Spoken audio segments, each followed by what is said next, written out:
নমস্কাৰ সকলোকে স্বাগতম জনাইছোঁ মোৰ অন্য এটি নতুন ভিডিঅ'লৈ। আজি এটা ইণ্টাৰভিউ চালোঁ প্ৰাক্তন মুখ্যমন্ত্ৰী সৰ্বানন্দ সোণোৱালৰ, যিহেতুকে তেখেতে এতিয়া ডিব্ৰুগড়ৰ প্ৰাৰ্থী। গতিকে তেখেতৰ এটা ইণ্টাৰভিউ চালোঁ আৰু সাংবাদিকজনে ইমান ধুনীয়াকৈ কুৱেশ্যন কৰি গৈছে সৰ্বানন্দ সোণোৱালক, আৰু সৰ্বানন্দ সোণোৱালে ধুনীয়াকৈ উত্তৰ দি থৈ গৈছে। আজি এই ইণ্টাৰভিউটো চাই মোৰ এনেকুৱা অনুভৱ হৈছে সৰ্বানন্দ সোণোৱাল ছাৰে এনে খেলিছে নেকি। সৰ্বানন্দ সোণোৱালে বহুত কথাই কৈ গ'ল আৰু তেখেতক সুধি গৈছে কাৰ আন্দোলনৰ কথা, কাৰ বাতিলৰ কথা সুধি গ'ল সাংবাদিকজনে। তেওঁ সুধিছে 6 জাতিকৰণৰ কথা, তাৰপিছত সুধিছে চাহ জনগোষ্ঠীৰ ভোট লাগিব নে নালাগে, আৰু সৰ্বানন্দ সোণোৱালে ধুনীয়াকৈ কুৱেশ্যন এনচাৰবোৰ দি থৈ গ'ল। কাখন কেনেকৈ আহিল, কি হ'ল, সকলো কথা ক'লে। আৰু এই যে চাহ জনগোষ্ঠীৰ ভোট হেনো তেওঁক নালাগে। চাহ জনগোষ্ঠীৰ ভোটৰ কথানো কি ক'লে আপোনালোক জানিব মন যাবনে? চাহ জনগোষ্ঠীৰ কিমান ভোট আছে, কিমান পাব, কিমান ব্যৱধান থাকিব, সকলোখিনি কথা তেখেতে কৈ গ'ল। আৰু এই ইণ্টাৰভিউটো চোৱাৰ পিছত তেখেতৰ মনৰ ভাৱবোৰ বুজি পোৱা গৈছে আৰু তেখেতৰ মনৰ ভাৱ প্ৰকাশ হৈছে এই ইণ্টাৰভিউটোত। গতিকে আপোনালোকে চালেও গম পাব তেখেতনে কি ক'ব বিচাৰিছে বা কি কৈ আছে, সকলোখিনি গম পাব, চাই ভাল পাব। গতিকে আপোনালোক নিজে চাওক, মইনো কি ক'ম। তেখেতৰ সেই ইণ্টাৰভিউটো, তেখেতৰ সেই ক্লিপটো নিজে চাওক, চালে গম পাব। আৰু এইখিনিতে এটা কথা কওঁ, যদি আপুনি আজি প্ৰথমবাৰৰ কাৰণে মোৰ চেনেলত আহিছে তেনেহ'লে চেনেলটো এতিয়াই ছাবস্ক্ৰাইব কৰি দিয়ক, তেতিয়া নতুন নতুন আপডেটবোৰ পাই থাকিব। তেনেহ'লে আহক সৰ্বানন্দ সোণোৱালৰ এই প্ৰতিবেদনখন চাই লওঁ। কোনোবাই কৈছে যে সোণোৱাল ইমান ভোটৰ জিকিব, কোনোবাই কৈছে ইমান ভোটৰ জিকিব, কিন্তু জিকিব সেই কথাটো সকলোৱে নিশ্চিত কৰি লৈছে। সোণোৱাল ডাঙৰীয়া, মই ঘূৰি পকি যিটো বুজিলোঁ, কিছুমান ইছ্যুজ আপোনালোকৰ ওচৰ পোৱাগৈ নাই, কিছুমান ইছ্যুজ আপোনালোকৰ ওচৰ পাইছে। চৰকাৰ নিজে মানুহৰ ওচৰলৈ আহিছে, কিন্তু কিছুমান ইছ্যুজ আপোনালোকৰ ওচৰ পোৱাগৈ নাই। যেনে আধাৰ কাৰ্ডৰ ক্ষেত্ৰত আজি আপুনি চাহ বাগিচা অঞ্চলত সভা কৰিছে, আজি গোটেই মানুহখিনি চাহ বাগিচা, আপুনি যে নেপালী টুপি পিন্ধাই দিছে নাওহলীয়াত আপোনাক, চাহ বাগিচাৰ বহু মানুহৰ আধাৰ কাৰ্ড আজিলৈকে নাই। ইয়াৰ কাৰণটো হ'ল তেওঁলোকৰ পাত তোলোতে বুঢ়া আঙুলিৰ এই পৃষ্ঠটো ক্ষয় যায়, যাৰ কাৰণে তেওঁলোকে আঙুলিৰ ছাপটো দিব নোৱাৰে। ইয়াৰ বিকল্প ব্যৱস্থা কিন্তু এতিয়ালৈকে কৰিব পৰা নাই। বিকল্প ব্যৱস্থা কৰিব লাগিব, কাৰণ আমাৰ যিটো প্ৰতিশ্ৰুতি, যিটো গেৰাণ্টি, চেচুৰেশ্যন পইণ্ট এটেইন কৰা, হয়নে? গতিকে যিসকল যোগ্য নাগৰিক, হয়নে, তেখেতসকলক দিবই লাগিব। আমি বিকল্প ব্যৱস্থা কৰিম, চৰকাৰে কৰিব পাৰে, ইয়াততো কোনো অসুবিধা নাই। কিন্তু দীৰ্ঘদিন ধৰি এই কথাটো উপস্থাপন হৈ আছে, কিন্তু বিকল্প ব্যৱস্থাৰ কোনো এতিয়ালৈকে নাই। বিকল্প ব্যৱস্থা কৰা হ'ব, কাৰণ এই বিষয়টো এতিয়া আহিছে পোহৰলৈ, আৰু আমাৰ বিধায়কসকলে গৈ পেলাই যেতিয়া চাহ বাগানলৈ গৈছে তেখেতসকলকো এই কথাটো জনাইছে।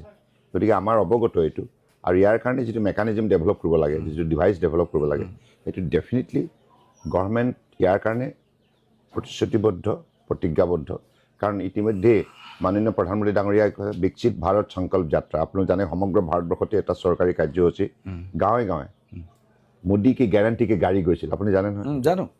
আৰু এই গোটেই যাত্ৰাটোৰ লক্ষ্যই আছিল যে কোনোবা মানুহ বাদ পৰি গ'ল নেকি। আমাৰ কেন্দ্ৰীয় চৰকাৰৰ বিভিন্ন আঁচনিৰ পৰা কোনোবা লোক বাদ পৰি গৈছে নেকি, যোগ্য ব্যক্তি। বাদ পৰাসকলৰ নাম লিপিবদ্ধ কৰিব লাগে।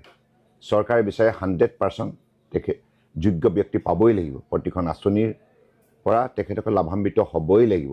ডেট ইজ দ্য গেৰাণ্টি, আৰু এই গেৰাণ্টি ফুলফিল কৰাৰ বাবে আমি দায়বদ্ধ। আপুনি গেৰাণ্টি দিব পাৰে নিৰ্বাচনী প্ৰচাৰ সভাত? আপুনি গেৰাণ্টি নহয়, এই গেৰাণ্টি নিৰ্বাচনী প্ৰচাৰ সভাত নহয়।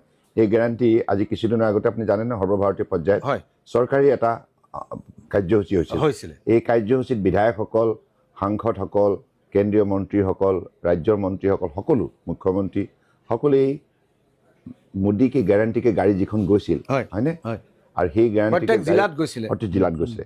আৰু তাত গৈ পেলাই আমিও গৈ পেলাই তাত বেনিফিচিয়াৰীৰ লগত কথা পাতিছিলোঁ, আৰু তাত গৈ পেলাই আমি এই কথাটো বিশ্লেষণ কৰিছিলোঁ যে কোনোবা ৰৈ গৈছে নেকি, কোনোবা গাঁৱত ৰৈ গৈছে নেকি। আৰু সেইকাৰণে যোগ্য ব্যক্তিৰ সন্ধানত আমি গৈছিলোঁ, আৰু বহুতে তাত ৰেজিষ্টাৰ কৰিছে নামবিলাক।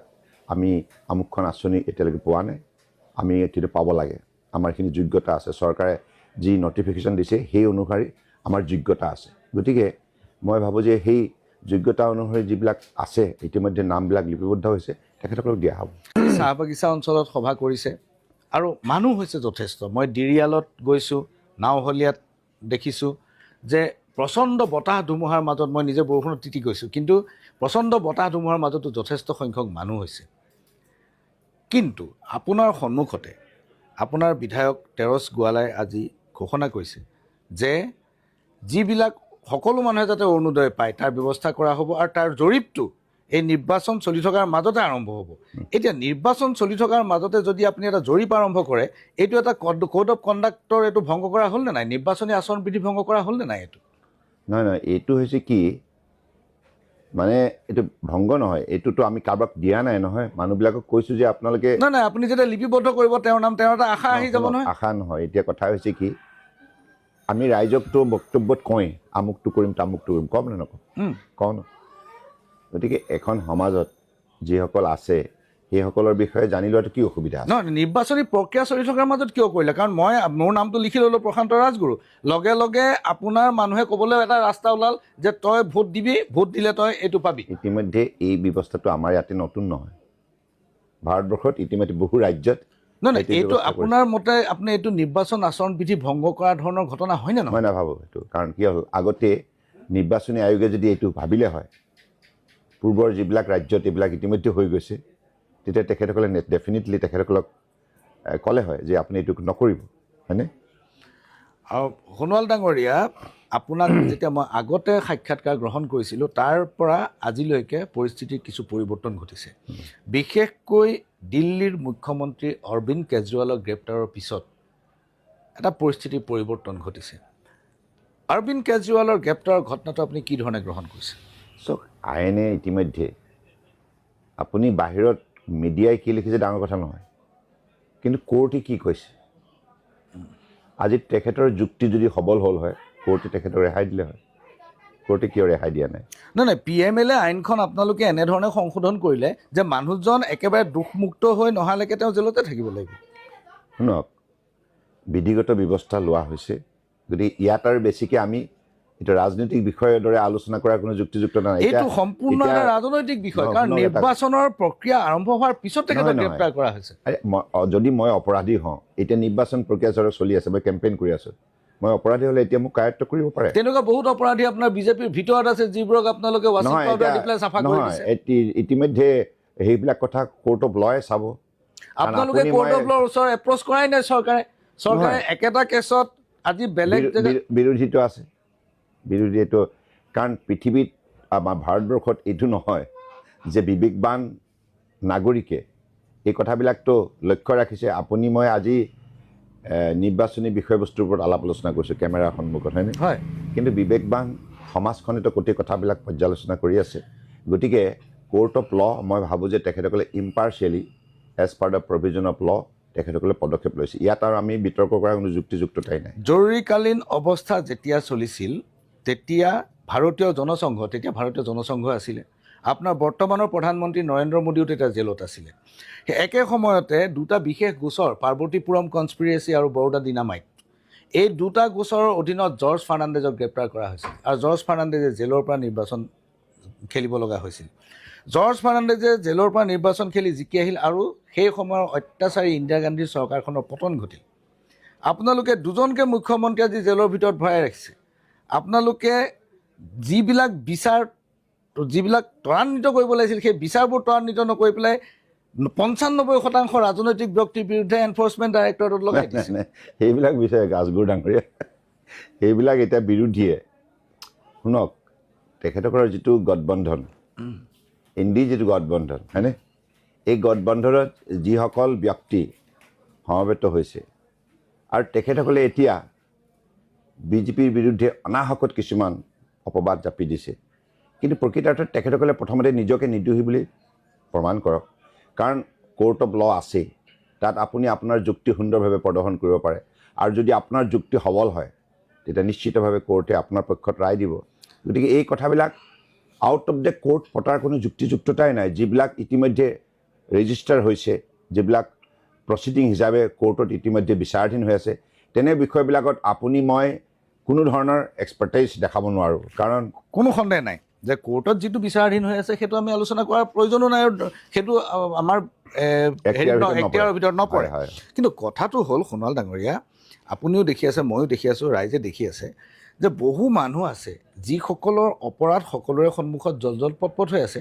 তেওঁলোকে বিজেপিত যোগদান কৰিছে, কালিলৈকে যোগদান কৰি আছে, আৰু তেওঁলোকৰ বিৰুদ্ধে লগে লগে তেওঁলোক পৰিষ্কাৰ ব্যক্তি হৈ পৰিছে। এই কথাটো আপুনি কি ধৰণে, আপোনালোকৰ চাওক ডক্টৰ হীৰেণ গোহাঁইৰ দৰে মানুহে আপোনাৰ কথা কৈছে যে সৰ্বানন্দ সোণোৱাল অমায়িক মানুহ, তেওঁৰ বিৰুদ্ধে কোনো দুৰ্নীতিৰ অভিযোগ নাই। এইটো কিন্তু ডক্টৰ হীৰেণ গোহাঁইৰ কথা।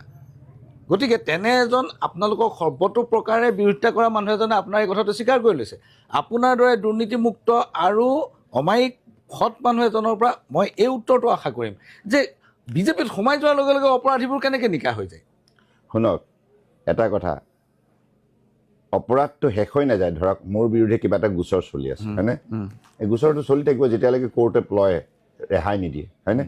গতিকে সেইটো কথাক লৈ চিন্তা কৰাৰ কথা নাই। কিন্তু আমাৰ দলৰ যোৱা 10 বছৰৰ যিটো কাৰ্যকাল, আপুনি যিটো খুব ইম্পাৰ্চিয়েলি যদি এছেছ কৰে, মোদী ডাঙৰীয়াৰ 10 বছৰ কাৰ্যকালত কোনো স্পট নোহোৱাকৈ, কোনো কলা দাগ নোহোৱাকৈ আজি তেখেতে সুশাসন ব্যৱস্থা আজি ইয়াত তেখেতে ৰূপায়ণ কৰাৰ বাবে আজি গোটেই ভাৰতবৰ্ষত প্ৰতিখন আঁচনি সময়মতে উন্নত মানদণ্ডৰে এইবিলাক ৰূপায়ণ কৰা হৈছে, যাৰ ফলত সকলো শ্ৰেণীৰ ৰাইজে যাক লৈ পেলাই আঁচনি প্ৰস্তুত কৰা হৈছে সেই সকলোবিলাক মানে হিতাধিকাৰী আজি লাভান্বিত হৈছে। গতিকে দুখীয়াতকৈ দুখীয়া মানুহ লাভান্বিত হৈছে। গতিকে আপুনি প্ৰথমতে এইটো চাব লাগিব যে যোৱা 10 বছৰ যিটো মোদী ডাঙৰীয়াৰ ডেডিকেটেড অনেষ্ট এফৰ্ট, যাৰ বাবে আজি ভাৰতবৰ্ষৰ যিটো গ্ৰোথ, আজি আমি ভাৰতবৰ্ষৰ ভাৰতীয় সমালোচকে কোৱা কথা নহয়, বিশ্বৰ আগশাৰীৰ প্ৰতিষ্ঠানবিলাকে এই কথা স্বীকাৰ কৰিছে, India is the fastest growing economy in the world. কেনেকৈ পচিবল হ'ল এই পচিবিলিটি? যিখন ৰাষ্ট্ৰক কংগ্ৰেছে সম্পূৰ্ণৰূপে দুৰ্বল ৰাষ্ট্ৰ হিচাপে পৃথিৱীৰ বুকুত তেনেধৰণৰ এটা পৰিচয় দিবলৈ বাধ্য কৰাইছিল, একেবাৰে ৰাষ্ট্ৰখনক প্ৰায়বিলাক ৰাষ্ট্ৰই বিভিন্ন বিশ্ব মঞ্চত অৱজ্ঞা কৰিছিল। গতিকে সেই ৰাষ্ট্ৰখনে আজি বিশ্ব মঞ্চত যেনেধৰণে মৰ্যাদা বুটলিবলৈ সক্ষম হৈছে, ইয়াৰ অন্তৰালত এটা কথা স্পষ্ট, যে whatever exemplary success story created written by honourable prime minister's able leadership, because of his honest, dedicated, hard-working ability and innovative ideas and his like untiring effort, day and night, hard-working ability has created this particular ecosystem which has ultimately promoted India from 10 position of world economy to the 5th biggest economy in the world. So that's justify his good governance, his honest effort. গতিকে সেইকাৰণে মই ভাবোঁ যে আজিৰ তাৰিখত মোদী ডাঙৰীয়া very মাছ confident, কাৰণ ভাৰতবৰ্ষৰ জনতাই তেখেতক আস্থা আৰু বিশ্বাসত লৈছে। আৰু সেইকাৰণে আপুনি চাব এই তৃতীয়টো কাৰ্যকালো তেখেতে অলৰেডি টাৰ্গেট দিলে, আমি 5 বছৰৰ ভিতৰত পৃথিৱীৰ তৃতীয়খন শ্ৰেষ্ঠ অৰ্থনীতি হিচাপে, উন্নত অৰ্থনীতি হিচাপে আমাক প্ৰতিষ্ঠা কৰিবলৈ সক্ষম হ'ম। গতিকে এটা ইমান সুন্দৰ এটা ডিষ্টিংটিভ টাৰ্গেট 140 কোটি জনগণৰ কাৰণে তেখেতে নিৰ্ধাৰণ কৰিলে। এই কথাখিনিয়ে প্ৰমাণ কৰিছে যে তেখেতৰ যিখিনি ছাৰ্ভিচ, তেখেতৰ যিখিনি সেৱা, এই সেৱাই আজি ভাৰতবৰ্ষক আত্মবিশ্বাস দুগুণ বৃদ্ধি কৰিছে, মনোবল বৃদ্ধি কৰিছে। গতিকে এইখন ৰাষ্ট্ৰ নিশ্চিতভাৱে সেই দিশত নিৰন্তৰভাৱে গতি কৰিছে। বিকাশ যাত্ৰাটোক ইমান গতি দিছে, যি গতিয়ে আজি প্ৰতিজন ভাৰতীয়ক আজি সবল কৰাৰ ক্ষেত্ৰত সহায় কৰিছে। গতিকে দেট ইজ আই বিলিভ এক্সাম্পলাৰী।